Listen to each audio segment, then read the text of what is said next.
We're learning more tonight about how members of the Obama administration left political and intelligence breadcrumbs about the Russia issue on their way out the White House door.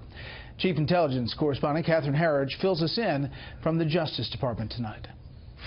The outgoing Obama administration was so determined the investigation into Russia's interference in the U.S. election would not die when the Trump team took over, according to a former senior intelligence official, that the data was widely circulated and archived. And there was another departure in December, when the intelligence community's final report on Russian interference was declassified and publicly released.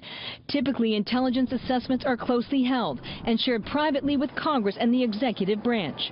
A former Obama administration appointee said on Fox the move was justified. Some of the information out was because what the Russians had done in our election was so unprecedented, and that the American people have a right to know what the investigation looks like and what evidence we have. At the request of Senate Intelligence Committee investigators, the White House counsel's office sent a memo to staff Tuesday, instructing them to preserve any and all materials that may be related, as well as communications with Russian officials.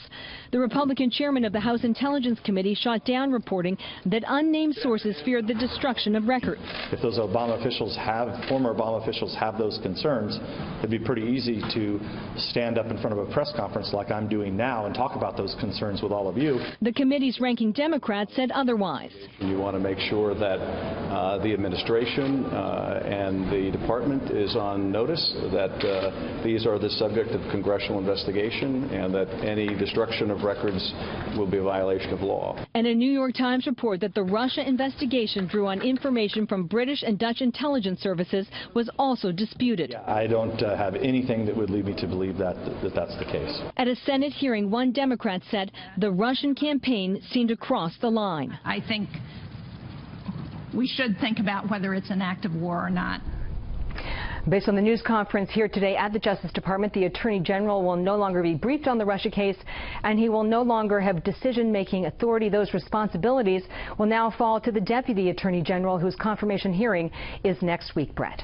Catherine Herridge at the Justice Department. Catherine, did the Attorney General see any coincidence in the timing of this meeting with the Russian ambassador? Well, Fox News asked the Attorney General whether he thought it was a coincidence or whether he thought he was targeted by the Russians. And the Attorney General said that the request to meet with the Russian ambassador came out of the blue in September. But with hindsight, this timing does seem significant. September was at the height of the WikiLeaks campaign, and it was also the same week that then candidate Trump did an interview with Russia television saying that he thought it was highly unlikely that Moscow was interfering in the electoral process. Brett. Catherine, thank you.